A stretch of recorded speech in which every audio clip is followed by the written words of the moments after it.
इयत्ता 12वी इतिहास.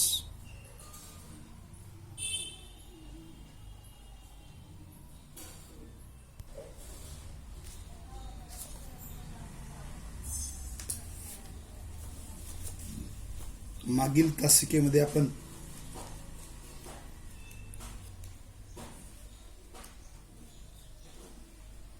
प्रकरण 6वे वसाहतवादाविरुद्ध भारतीयांचा संघर्ष या प्रकरणाचा अभ्यास केलेला आहे.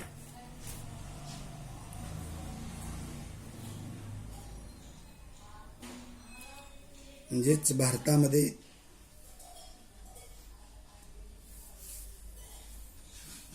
बाहेरच्या देशामधून जसे इंग्रज, पोर्तुगाल हे आले, विशेष करून इंग्रज यांनी आपल्या वसाहती स्थापन केल्या आणि या वसाहती जवळपास संपूर्ण भारतभर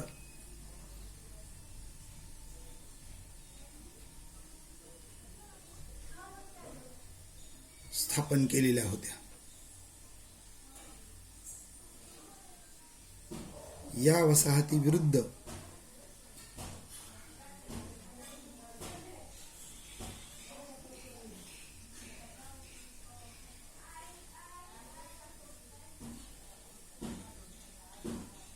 भारतीयांनी जवळपास 100 ते 150 वर्ष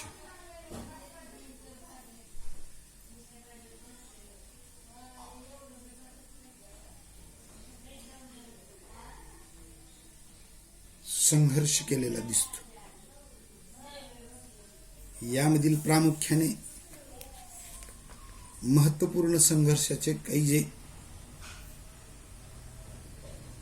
मुद्दे आहेत त्यामध्ये 1857 पूर्वीचे लढे, या वसाहतवादाविरुद्ध 1857च्या अगोदर देण्यात आलेले लढे यांचा उल्लेख करावा लागेल.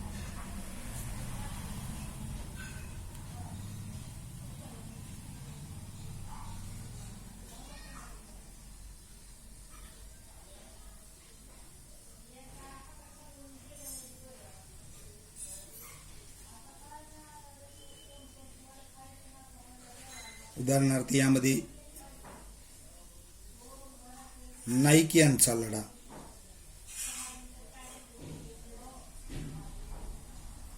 रामोशी समाजाच्या लोकांचा लढा,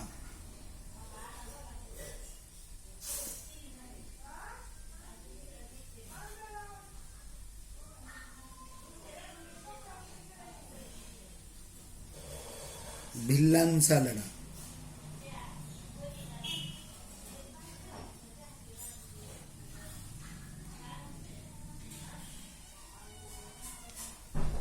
असे कितीतरी लढे साधारणतः 1857 पूर्वी लढले गेले याचा उल्लेख येतो.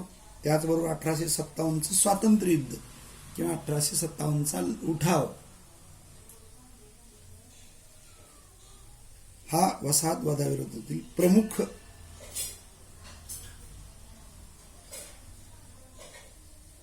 स्वतंत्र लढा किंवा स्वातंत्र्य युद्ध म्हणता येईल. या स्वातंत्र्य युद्धामध्ये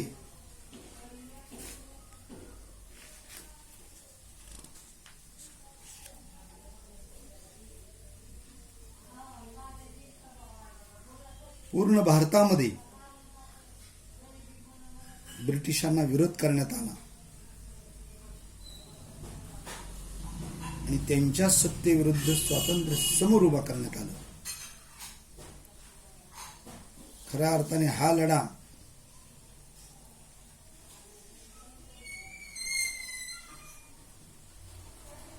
प्रारंभी उभा राहिला तो ब्रिटिश फौजेतील भारतीय सैनिकांच्या असंतोषामुळे. त्याचबरोबर काही राजकीय, काही सामाजिक, काही धार्मिक, काही आर्थिक कारणे त्यामध्ये होती. मात्र या सैनिकांचा असंतोष, त्यांना देण्यात येणारी दुय्यम दर्जाची वागणूक, त्यांच्यावरील असलेली बंधने, त्यांची आर्थिक कोंडी त्यांच्यावर लावलेले कडक नियम, अपमानास्पद दिली जाणारी वागणूक, पक्षपात, अन्याय इत्यादी गोष्टीमुळे ब्रिटिश फौजेतील भारतीय सैनिकांचा असंतोष उफाळून आला आणि या असंतोषाचेच रूपांतर स्वातंत्र्य लढ्यामध्ये झाले. म्हणून देशातील कानाकोपऱ्यामधून ब्रिटिश फौजेतील भारतीय सैनिकांनी इंग्रजाविरुद्ध असंतोष होता. या असंतोषाचे रूपांतर या लढ्यामध्ये झालेले दिसून येते. त्यामुळे प्रामुख्याने ब्रिटिश फौजेतील भारतीय सैनिकांचा असंतोष या लढ्याला खऱ्या अर्थाने कारणीभूत ठरला असे आपल्याला म्हणतात. त्याबरोबरच या लढ्यामध्ये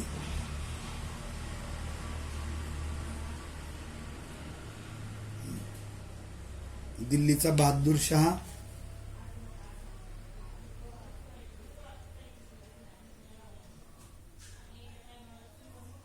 पुण्याचे पेशवे,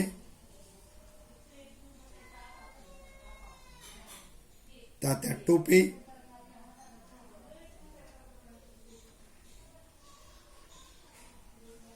झाशीची राणी लक्ष्मीबाई,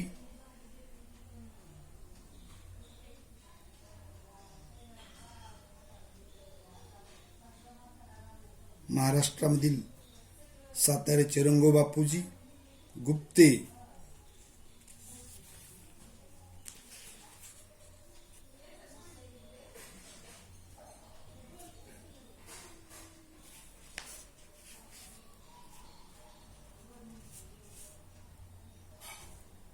त्याचप्रमाणे भारतीय राष्ट्रीय सभेची स्थापना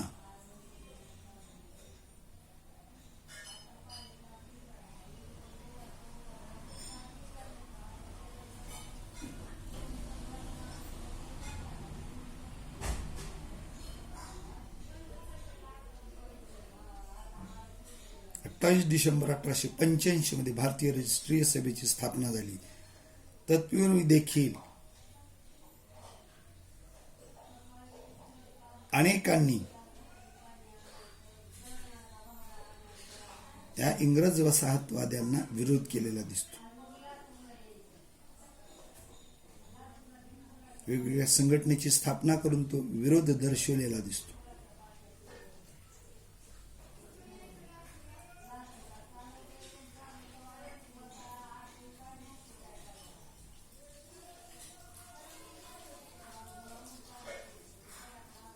यामध्ये बंगाल ब्रिटिश इंडिया सोसायटीची स्थापना, मद्रास नेटिव्ह असोसिएशनची स्थापना, इंडियन असोसिएशनची स्थापना, मद्रास महाजन सभेची स्थापना या छोट्या मोठ्या गोष्टी भारतीय राष्ट्रीय सभेच्या अगोदर देखील इंग्रजांना प्रतिकार करण्यासाठी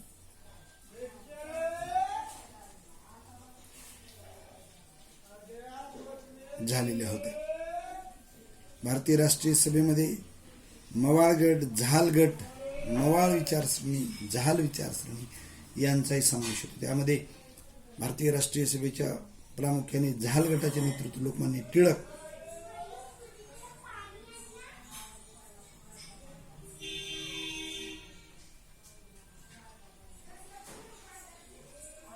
तर गोपाळ गणेश आगरकरांसारखे मवाळ गटाचे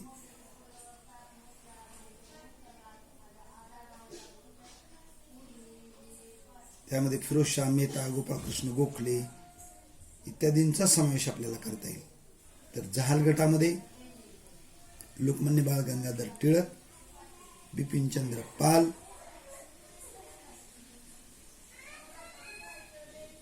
लाल लजपत राय इत्यादींचा आपल्याला समावेश करता येईल. त्यातच सशस्त्र क्रांतिकारकाचे लढेही यामध्ये झाले. आपल्याला केवळ अर्ज विनंत्या करून स्वातंत्र्य मिळणार नाही, तर इंग्रजांच्या विरुद्ध टीट फॉर टॅट जशास तसे प्रत्युत्तर दिले तरच आपल्याला स्वातंत्र्य मिळेल. अशा पद्धतीची सशस्त्र क्रांतिकारकाची धारणा होती. त्यामध्ये प्रामुख्याने अभिनव भारत, स्वातंत्र्यवीर सावरकर, त्यांचे बंधू गणेश दामोदर सावरकर,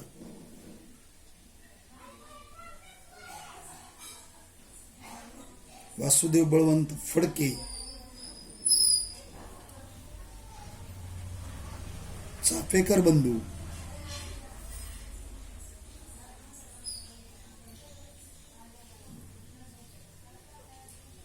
बंगालमधील अनुशीलन समिती, श्यामजी कृष्ण वर्मा यांची लंडन येथील इंडिया हाऊसची केलेली स्थापना, मादाम कामा,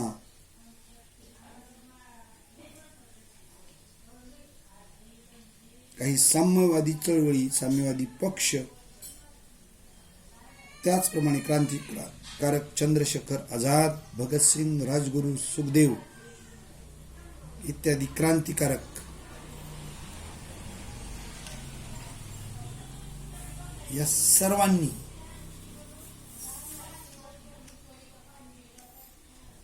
या इंग्रजी वसाहतवादाविरुद्ध संघर्ष केलेला दिसून येतो.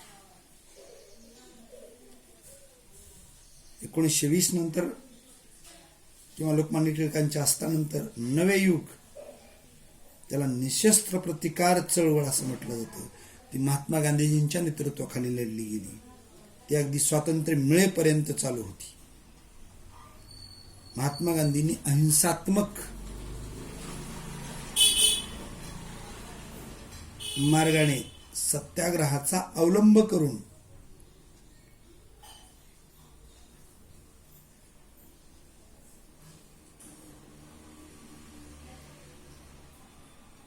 या चळवळीचे नेतृत्व केले आणि संपूर्ण देशाने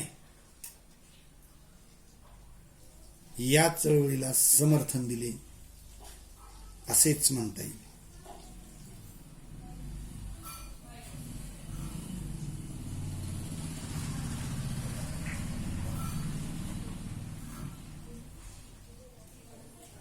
त्याचप्रमाणे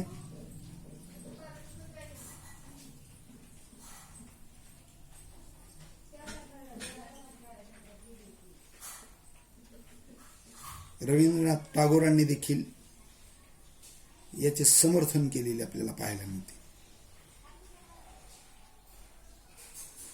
यामध्ये असहकार आंदोलन,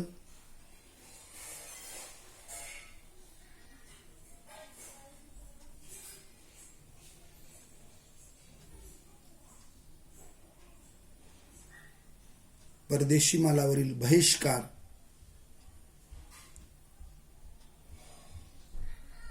अहिंसात्मक मार्गाने असहकाराचे राबवलेले धोरण, या सर्व बाबींचा समावेश आपल्याला करता येईल. याचाही आपण अभ्यास केलेला आहे. त्याचबरोबर आझाद हिंद सेना आणि नेताजी सुभाषचंद्र बोस यांची भूमिका, त्यांनी परदेशामध्ये जाऊन जपान सारख्या राष्ट्राची मदत घेऊन आझाद हिंद सेनेची स्थापना केली. इंग्रजाविरुद्ध लढण्यासाठी आझाद हिंद सरकारची स्थापना केली आणि आझाद हिंद सेनेमार्फत इंग्रजावर आक्रमण करून स्वातंत्र्य मिळवण्याचाही प्रयत्न केला.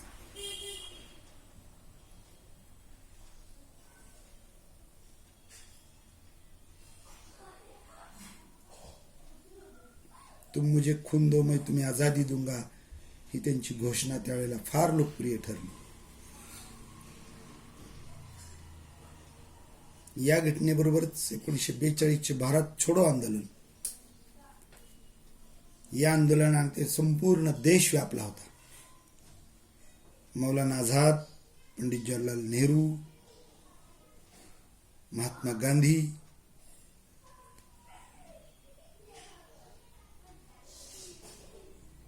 वल्लभभाई पटेल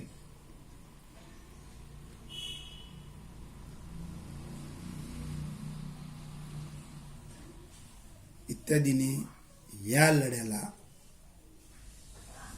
महत्वाचे वळण दिलेले दिसते. गांधीजींच्या नेतृत्वाखाली लढला गेलेला 1942 स्वातंत्र्य लढाच त्याला म्हणता येईल, म्हणजेच भारत छोडो आंदोलन असं आपल्याला त्याला म्हणता येईल.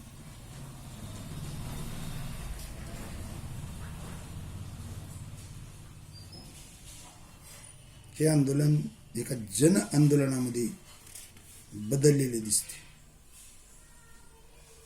या आंदोलनामध्ये प्रमुख नेत्यांना अटक झाल्यानंतर जयप्रकाश नारायण, राममोहन मनोहर लोहिया, अच्युतराव पटवर्धन, असफ अली, एस.एम. जोशी, नाग गोरे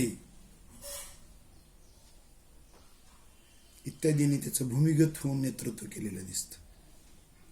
आणि या 1942च्या भारत छोडो आंदोलनामधूनच पुढे आपल्याला स्वातंत्र्य मिळाल्याचे दिसते. अशातच 1942 मध्ये काही भागातील शासन यंत्रणा उधळून टाकण्यात आली. त्यामध्ये क्रांतिसिंह नाना पाटील यांनी सातारा येथे प्रतिसरकार स्थापन इंग्रजांची सत्ताच नाकारली आणि इंग्रज अधिकाऱ्यांची हकालपट्टी केली व सर्व शासन व्यवस्था त्यांनी स्वतःकडे घेतली. मात्र पुढे भारताला स्वातंत्र्य मिळण्यापूर्वी भारत देशामध्ये 2 गट निर्माण झाले. त्यामध्ये बॅरिस्टर मोहम्मद अली जिना यांनी एका मुस्लिम लीग या पक्षाची स्थापना केली आणि पाकिस्तानचा स्वतंत्र राष्ट्राचा आग्रह धरला. आणि या पद्धतीने 1947ला पाकिस्तान हे स्वतंत्र राष्ट्र आणि भारत हे स्वतंत्र राष्ट्र निर्माण झाले. अशा प्रकारे प्रकरण 6 मध्ये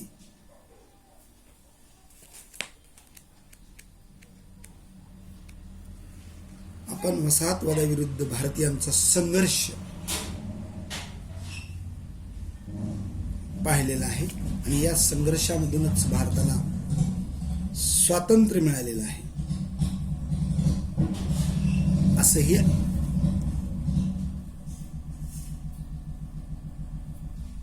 म्हणता येईल. मात्र त्यानंतरही भारतीय जनतेपुढे काही समस्या होत्या.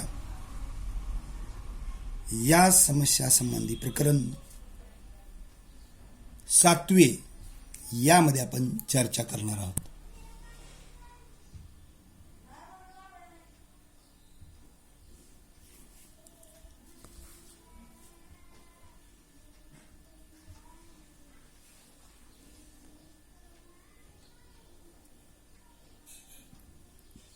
प्रकरण 7 भारत निर्वसाहतीकरण ते एकीकरण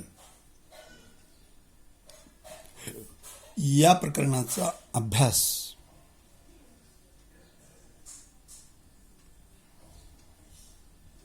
आपण करणार आहोत. म्हणजेच भारताला स्वातंत्र्य जरी मिळाले तरी सुद्धा 1947 नंतर अनेक समस्या भारतापुढे उभ्या होत्या.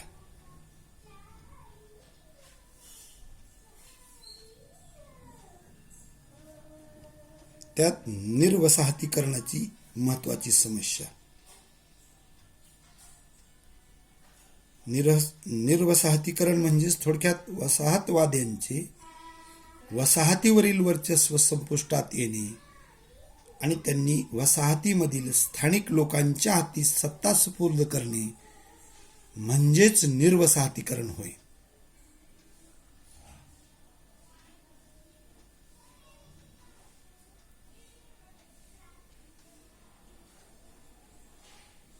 म्हणजेच वसाहतवादाचे वसाहतीवरील वर्चस्व संपुष्टात येणे, या वसाहतवाद्यांनी स्थानिक लोकांकडे सत्ता सोपवणे यालाच निर्वसाहतीकरण असं म्हणतात. म्हणजेच वसाहतवाद संपुष्टात येणे असं म्हणता येईल.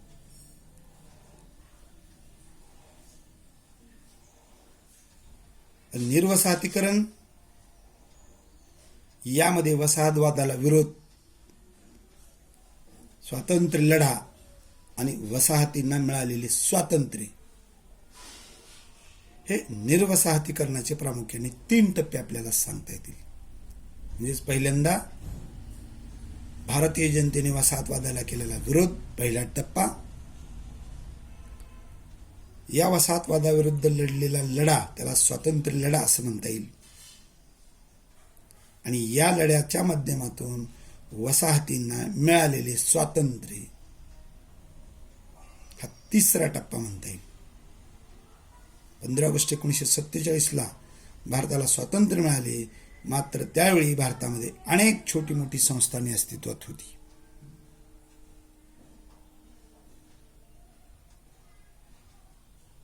ही अशी जवळपास 600 पेक्षा जास्त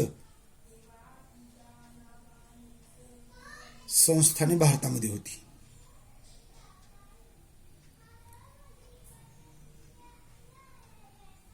व या संस्थांना भारतात सामील होणे किंवा न होणे हे ठरवण्याचा अधिकार होता.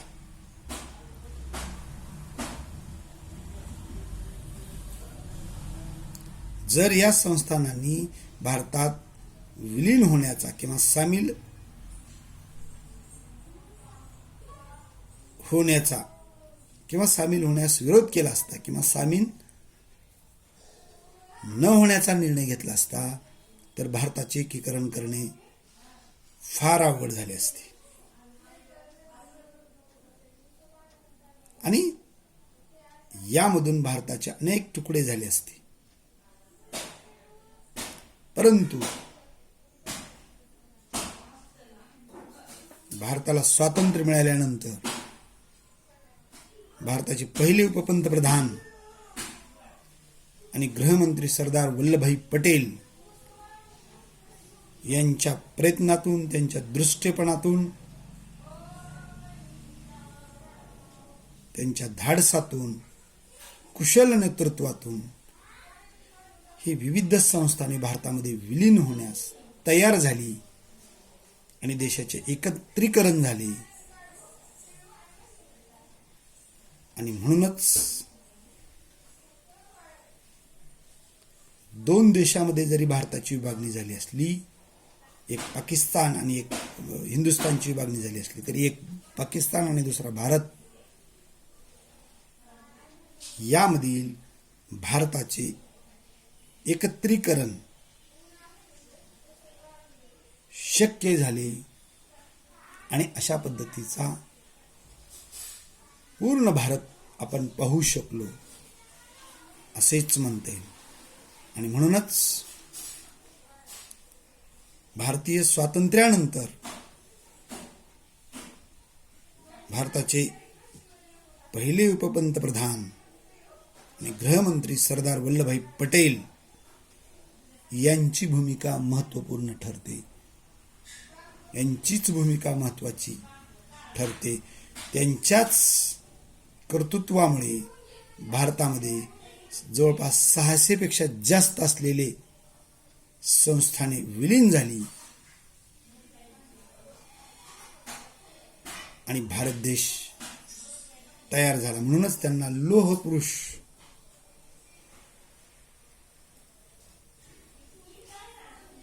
अशी उपाधी देण्यात आलेली. पण त्यांच्याच नेतृत्वामुळे, कर्तृत्वामुळे, दृष्टेपणामुळे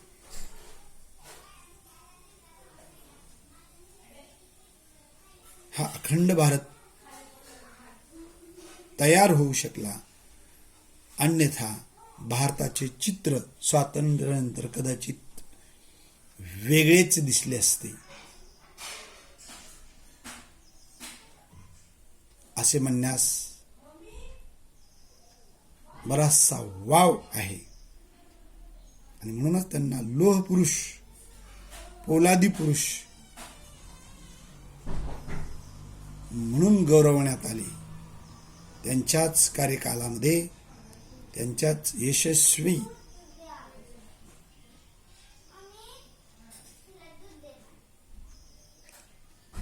कर्तृत्व आणि नेतृत्वामुळे या सर्व बाबी शक्य झाल्या अन्यथा भारताच्या समोर पुढे अनेक समस्या यामधून निर्माण झाल्या असत्या आणि प्रत्येक संस्थानिकांनी जर वेगळा दृष्टिकोन, वेगळेपणाची भूमिका घेतली असती तर कदाचित भारताचे पुढे अनेक तुकडे झाले असते आणि अंतर्गत कलह माजला असता आणि भारताचे चित्र कदाचित वेगळेच राहिले असते. कारण भारताला स्वातंत्र्य मिळण्यापूर्वी इंग्रजाचे राज्य होते आणि इंग्रजांनी अशा पद्धतीने प्रत्येक संस्थानिकांना विलीन होणे न होणे हा अधिकार दिला होता. आणि इंग्रज येण्यापूर्वी भारतामध्ये राजेशाही व्यवस्था असल्यामुळे अशा पद्धतीने अनेक राज्यांची अनेक संस्थाने अस्तित्वात होती.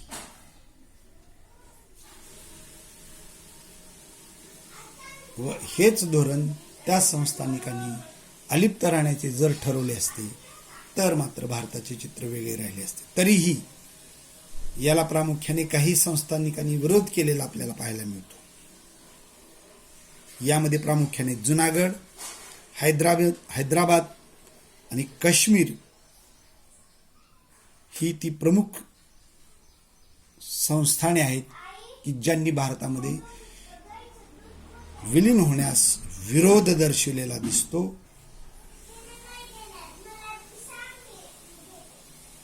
मात्र ही संस्थाने पुढे चालून भारतामध्ये विलीन करण्यात आली आणि स्वतंत्र भारत